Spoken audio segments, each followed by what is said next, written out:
Hello viewers, இன்னைக்கு நம்மளுடைய ஜோதிட பதிவில் பார்த்தீங்கன்னா கடகராசி நேயர்களுக்கான பலன்களை பற்றி தாங்க நம்ம பார்க்க போகிறோம். இந்த ஜூன் 29ஆம் தேதி என்று பார்த்தீங்கன்னா பௌர்ணமியானது நிகழ இருக்கிறது. இந்த பௌர்ணமி நாளில் சில முக்கிய கிரக மாற்றங்களினுடைய பயிற்சிகளானது ஏற்படுதுங்க.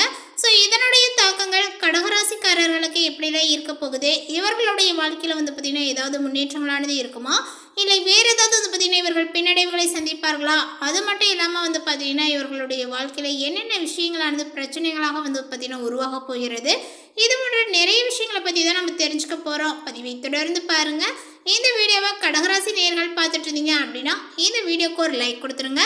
அது மட்டும் இல்லாமல் நம்மளுடைய சேனலை இப்போ தான் ஃபர்ஸ்ட் டைம் நீங்கள் விசிட் பண்ணுறீங்க அப்படின்னா நம்மளுடைய சேனலை இன்னும் சப்ஸ்கிரைப் பண்ணாமலே இருப்பீங்க, முதல்ல சப்ஸ்கிரைப் பண்ணிவிடுங்க.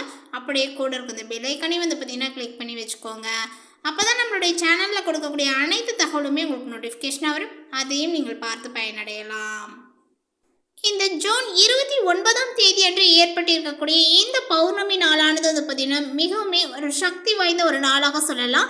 ஏன்னா இந்த பிரபஞ்சத்தில் பார்த்தீங்கன்னா அதிகாலையில், அதாவது பிரம்ம முகூர்த்த நேரத்தில் செய்யக்கூடிய பரிகாரங்களுக்கும் சரி, அதே போல் அமாவாசை பௌர்ணமி நாட்களில் பார்த்தீங்கன்னா செய்யக்கூடிய பரிகாரங்கள், இந்த ஏதாவது ஒரு விஷயங்கள் பார்த்தீங்கன்னா ஏற்படுது அப்படின்னா அந்த ஒரு விஷயங்களுக்கு பார்த்தீங்கன்னா அப்படியே அது பழிக்கும் அப்படின்னு சொல்லுவாங்க. ஸோ அப்படிப்பட்ட ஒரு நாளில் தான் பார்த்தீங்கன்னா இந்த ஒரு கிரக மாற்றங்களினுடைய பயிற்சிகளும் ஏற்பட்டிருக்கு. ஸோ இந்த கடகராசி நேயர்களுக்கு பார்த்தீங்கன்னா இந்த ஒரு விஷயங்கள் அப்படியே நடந்தே தீரும் அப்படின்னு சொல்லலாங்க. இந்த நாளில் ஏற்பட்டிருக்கக்கூடிய இந்த கிரக அமைப்புகளை வைத்து பார்த்தோம் அப்படின்னா இந்த காலகட்டத்தில் உங்களுடைய ராசியிலேயே குரு பகவான் பார்த்தீங்கன்னா இப்பொழுது உச்சம் பெற்று சஞ்சரித்து வர்றாரு. அதனால் உங்களுடைய ராசிக்கு 6ஆம் இடத்திற்கும் 9ஆம் இடத்திற்கும் அதிபதியானவர் குரு பகவான். ஸோ இந்த குரு பாக்கியாதிபதி உச்சம் பெற்று சஞ்சரித்து வருவதனால பல வழிகளிலும் உங்களுக்கு நன்மைகள் ஏற்படும். அதேபோல் கடகராசிக்காரர்கள் பார்த்தீங்கன்னா இப்பொழுது நினைத்தது நிறைவேறக்கூடிய காலகட்டங்கள் அப்படின்னு தான் குறிப்பிட்டு சொல்லலாங்க. அதேபோல் நேசிப்பவர்களினுடைய எண்ணிக்கையானது அதிகரிக்கும்.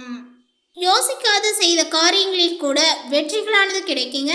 பிள்ளைகளுடைய வழிகளில் சுப செய்திகளானது வந்து சேரும். உறவினர்களுடைய வழியில் ஏற்பட்ட பிரச்சனைகள் ஒவ்வொன்றாகவே பார்த்தீங்கன்னா அகலுங்க. நிலைமைகளானது சீராகி நிம்மதியும் காண்பீர்கள். தொழில் போட்டிகளானது பார்த்தீங்கன்னா அகலுங்க. வர்த்தக கூட்டாளர்களுடன் ஏற்பட்ட கருத்து வேறுபாடுகளானது சமரசமாகவே முடியும் அப்படின்னு சொல்லலாம். அதேபோல் இந்த நேரங்களில் மிக முக்கியமான ஒரு கிரக மாற்றங்கள் ஏற்பட்டிருக்கு. அதாவது ரிஷபராசிக்கு செவ்வாய் பார்த்தீங்கன்னா செல்றாங்க. ஸோ இந்த செவ்வாய் பகவான் இப்பொழுது சென்றிருப்பது உங்களுடைய ராசிக்கு பார்த்தீங்கன்னா 5, 10 ஆகிய இடங்களுக்கு அதிபதியான செவ்வாய் பகவான் இப்பொழுது லாபஸ்தானத்திற்கு வருவது உங்களுக்கு யோகம் அப்படின்னு தான் சொல்லணும். இந்த யோகத்தின் மூலமாக உங்களுக்கு என்னென்ன நடக்க போகுது அப்படின்னா, தொழில் ஸ்தானாதிபதி லாபஸ்தானத்திற்கு வருவதனால உங்களுடைய தொழிலில் பார்த்தீங்கன்னா முன்னேற்றங்களும் கூடுதல் லாபங்களானது கிடைக்குங்க.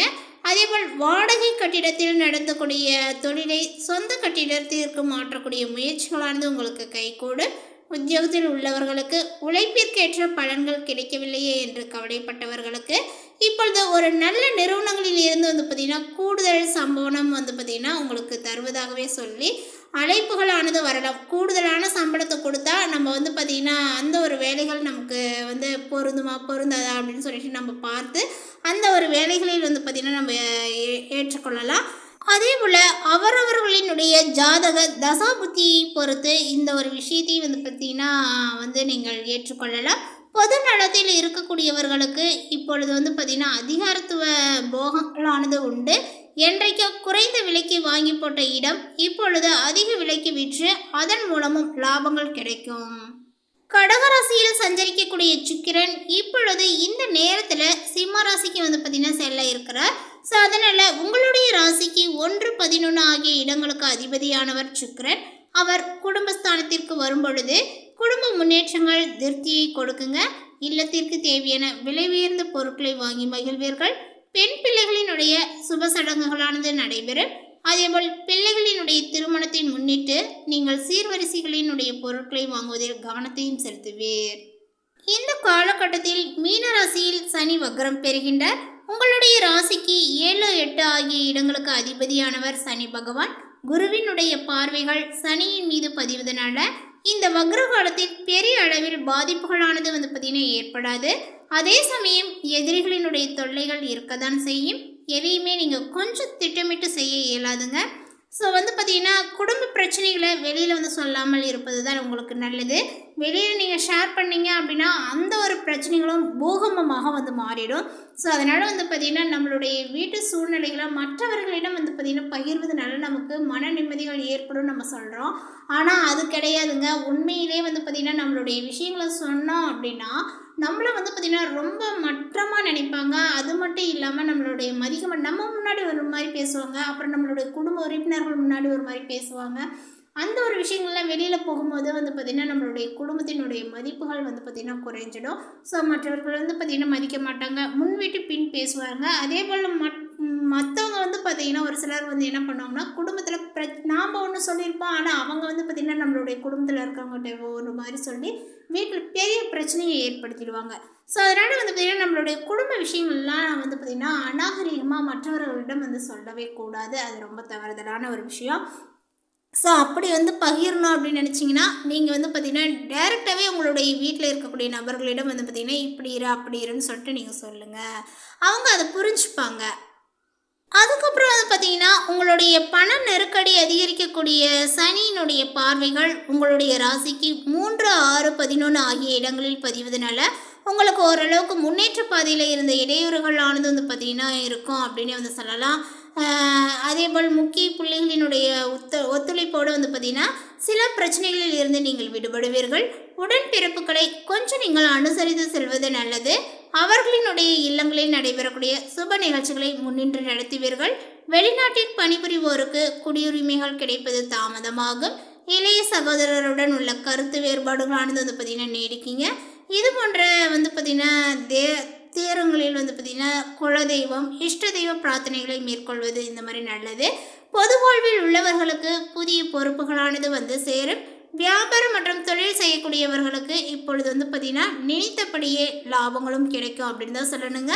உத்தியோகத்தில் இருக்கக்கூடியவர்களுக்கு உயர் அதிகாரிகளினுடைய ஆதரவானது கிடைக்கும். கலைஞர்கள் எடுக்கக்கூடிய அனைத்து முயற்சிகளிலுமே வெற்றிகளானது உண்டுங்க. அதே போல் மாணவ மாணவிகளுக்கு படிப்பில் அக்கறையானது ஏற்படும். பெண்களுக்கு சுப சேவைகளானது வந்து பார்த்திங்கன்னா வந்து சேரும். தேவைக்கேற்ற வருமானங்களும் கிடைக்கும். மேலுமே கடகராசிக்காரர்களுக்கு வந்து பார்த்திங்கன்னா இந்த காலகட்டங்களில் பல முக்கியமான முன்னேற்றங்களை வழங்கக்கூடிய காலங்களாக வந்து பார்த்திங்கன்னா அமையுது அப்படின்னு தான் சொல்லணும். குரு ராசியில் சஞ்சரிப்பதனால உங்களுக்கு தன்னம்பிக்கையும் மதிப்பு மற்றும் செல்வாக்குகளும் வந்து பார்த்திங்கன்னா அதிகரிக்குங்க. நீண்ட நாட்களாக தாமதமாக இருந்த வேலைகள் நிறைவேறக்கூடும். சமூகத்தில் வந்து பார்த்திங்கன்னா உங்களுடைய மதிப்புகளும் மரியாதையும் வந்து உயரும். தொழில் மற்றும் வியாபாரங்களில் நல்ல வளர்ச்சிகளானது ஏற்படுங்க. புதிய வாய்ப்புகள் அதேபோல் பதவி உயர்வு அல்லது பொறுப்புகளானது வந்து பார்த்திங்கன்னா கிடைக்கலாம். அரசு சார்ந்த காரியங்கள் மற்றும் ஆவணங்கள் தொடர்பான விஷயங்களில் நிறைவே சாதகமான பலன்களானது கிடைக்குங்க.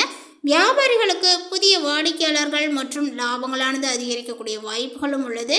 திருமண வயதில் இருக்கக்கூடியவர்களுக்கு நல்ல வரன்களானது அமையக்கூடும். காதல் உறவுகளில் இருந்த தடைகளும் உங்களுக்கு குறையுங்க. குடும்பத்தில் மகிழ்ச்சியான ஒரு நிகழ்வுகள் நடைபெறலாம். நண்பர்கள் மற்றும் உறவினர்களினுடைய ஆதரவும் உங்களுக்கு கிடைக்கும். நீண்ட நாள் ஆசைகள் சில வந்து பார்த்திங்கன்னா நிறைவேறக்கூடிய வாய்ப்புகளும் உள்ளன. அதே போல் கடகராசி நேயர்கள் வந்து பார்த்திங்கன்னா ஒரு சில விஷயங்களில் கவனமாக இருக்க வேண்டியது அப்படின்றதும் இருக்குது. ஸோ அந்த ஒரு விஷயங்களை பற்றி இப்போ நீங்கள் தெரிஞ்சுக்கோங்க. எந்தெந்த விஷயங்களை நீங்கள் கவனமாக இருக்கணும் அப்படிங்கிறத. சூரியன் வந்து பார்த்திங்கன்னா உங்களுக்கு 12ஆம் வீட்டில் சஞ்சரித்து வராரு. ஸோ அதனால் தேவையற்ற செலவுகள் மற்றும் அலைச்சல்கள் அதிகரிக்கக்கூடும். வெளிநாட்டு பயணம் அல்லது தொலைதூர பயணங்களால் நிறையவே உங்களுக்கு செலவுகளும் உண்டாகுங்க. பண விஷயங்களில் திட்டமிட்டு செயல்படுவது ரொம்ப அவசியம். அதே போல் ராகுவினுடைய தாக்கத்தினால முதலீடுகள் மற்றும் கடன் தொடர்பான விஷயங்களில் நிறையவே உங்களுக்கு கவனங்களானது தேவை. யாரையுமே கண்மூடித்தனமாக வந்து நம்பி பணம் கொடுப்பதை தவிர்க்க வேண்டும். கேதுவினுடைய காரணமாக வருமானங்கள் இருந்தாலுமே சேமிப்பதில் சிரமங்களானது ஏற்படலாம். அதே போல் உங்களுடைய உடல் நலத்தை பொறுத்தவரை தூக்கமின்மை, மன அழுத்தம், வயிறு தொடர்பான பிரச்சனைகள் அல்லது உடல் சோர்வுகள் போன்றவை உங்களுக்கு ஏற்படலாங்க. ஆரோக்கியமான உணவு மற்றும் போதுமான ஓய்வுக்கு வந்து பார்த்திங்கன்னா நீங்கள் முக்கியத்துவம் கொடுப்பது ரொம்ப நல்லது. ஸோ உங்களுடைய ஆரோக்கியங்கள் நன்றாக இருந்தால் மட்டும்தான் உங்களுடைய வாழ்க்கையில் அடுத்தடுத்த கட்டத்திற்கு நீங்கள் வந்து செல்ல முடியும். இல்லை அப்படின்னா பெரிய பிரச்சனையை சந்தித்து அதுவே உங்களுக்கு மன அழுத்தங்கள், உடலில் வந்து பார்த்திங்கன்னா சத்து இல்லாமல் வந்து ஒரு மாதிரி நீங்கள் ஆகிடுவீங்க. ஸோ எந்த ஒரு வேலைகளுமே சுறுசுறுப்பாகவோ இல்லை சோர்வாக கூட உங்களால் செய்ய முடியாது. நம்ம வேலைகள் செய்து நம்ம அன்றாட வந்து ஓடி ஆடி வந்து வேலை செஞ்சால் மட்டும்தான் நம்மளால் நல்லா இருக்க முடியும். ஸோ சம்பாதிக்க முடியும். சம்பாதிச்சா தான் பண வருமானம் இந்த மாதிரிலாம் வந்து நமக்கு ஏற்படும். ஸோ அதன் மூலமாக நமக்கு ஒரு சில விஷயங்கள் வந்து பார்த்திங்கன்னா சந்தோஷத்தை கொடுக்கும். ஸோ பண பிரச்சனைகள் இருப்பதை தவிர காட்டிலும் உங்களுடைய உடல் ஆரோக்கியங்கள் நன்றாக இருந்தால் மட்டும்தான் நம்மளால் நல்லா இருக்க முடியும். ஸோ அதனால் உடல் ஆரோக்கியத்துக்கு ரொம்ப முக்கியத்துவத்தை கொடுங்க. ஸோ இந்த தகவல் உங்களுக்கு பிடித்திருந்தால் லைக் பண்ணுங்கள், ஷேர் பண்ணுங்கள். இது போன்ற பல சுவாரஸ்யமான புதிய தகவலுடன் அடுத்த ஒரு வீடியோவில் சந்திக்கலாம். தேங்க்யூ.